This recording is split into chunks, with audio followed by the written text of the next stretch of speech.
Alright, in this video we're going to go over the patient panel. If you click on here, it's going to expand out. Start off with the patient information. The first button up here is add additional patient to the incident. So obviously this is if you're transporting multiple patients in your unit. Prior to pressing this button, you want to make sure that the incident field is blue, that all the mandatory fields are completed, because all this is going to do is essentially duplicate your existing PCR, so you can create one for each patient, and that means it's going to duplicate all your incident information. If you have stuff missing here, you have stuff missing on the copy as well. So you want to go through, fill out all the fields that are pertinent. We do have a repeat patient button here that so far has been working pretty well. You could open that up, enter in information about your patient, hit the search button, and this will pop up. Now, I can't stress this enough how critical it is that you make sure that you are importing your patient's information. So make sure that you verify not just by name, but by date of birth, social security number, address, any information you have. Make absolutely positively sure that this is your patient before you enter it in, because not only is it entering in phone numbers and addresses, it's bringing in medications, allergies, and all sorts of other information. So please just make sure that is your patient before you select it. For this demonstration, we're not going to do that. So we'll enter in, we'll make that Jane's husband, John Doe. And then if you ran at the patient's residence, obviously this is another one that can get you in trouble. Make sure it's their residence, not a friend's residence. We've actually had some people who are clicking on same as incident address on an IFT, and it's populating with the hospital's address information as being the patient's home. So that will all fill out there.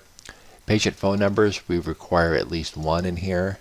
So go ahead and enter that information in, what type of phone it was. And this is a grid, so if they've got multiple phone numbers you want to enter, you can just hit the add button here and you can add multiples. Same with patient email address. Gender, this stuff is all pretty self-explanatory. For the date of birth, if you click in here, it's got a pretty nice little grid here where, let's say that they're born on August 5th. You just hit the August button, 5, and then they've got a decade button down here, so say 1966, and then it'll automatically populate all that for you. Estimated body weight, it's going to automatically convert that to kilograms for you. Scan driver's license is not working for us right now. We're trying to get ImageTrend to have this activate on the iPad or the device's camera, so you could scan the barcode on the back of California driver's license, or you can enter it manually here, where it's from, and then a number, and you're good. So again, once all those fields are completed, it's going to turn blue, and then you can move on to the next one. Not sure how that got in there. So medical surgical history, this is one of the more ridiculous fields. This is the entire ICD-9 or ICD-10 code list, so the chance of you actually finding something in here is going to be pretty remarkable. You can see we're still in the A's here. Probably a better way to do it than the drop down is to use the grid here, which is going to pop up on the side, and then just do your best to enter it in. EMS is working on this right now. It's almost unusable as it is, but just do your best, and then EMS is going to work on whittling that down into maybe 50 or 60 of the common medical surgical histories. Where you obtain the history, was it by a bystander, family, or both? Again, this is a multiple selection, so you just select all that apply. Practitioners, that's going to be the same as their physician, obviously. Oh, that's interesting. This should not be showing. I believe we selected that it was a male. It was. Okay, that's something we're going to have to fix. And then this section here, if you look on the alcohol drug use, there's no box for none. These are all positive. So this is what we call a pertinent negative button. So if you click on the little minus sign icon here, it's going to give you the option to do none reported, and then that's going to take away the red box indicating that the field is filled out as it's supposed to. I guess on here, well, I guess we'll do the same for this one here. None reported.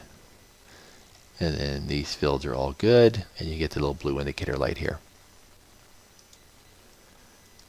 Next item here is going to be patient meds. Again, if there's none reported, you got the pertinent negative here. If they do have meds, you can either type in the medication here, and as you add more letters, it's going to narrow it down to your choices, or you can hit the bar grid over here and scroll through and pick whatever it is that they're on.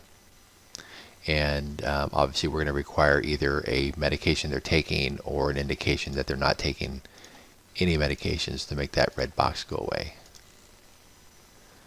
Alright, and again we'll show blue showing that that section's done. We'll go on to patient allergies.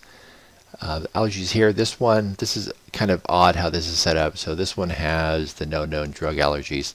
This one does not have that, so you have to actually use the grid, and on the drop down they do not have a no known allergies. To actually get to that, you're going to have to click this, and then it's the top one on the list. So again, hopefully we'll get that fixed soon, but you're just going to have to remember the drop down is not going to work. You're going to have to use the flyout grid over here to select the no known allergies. Okay, and that is it with the patient section. Thank you.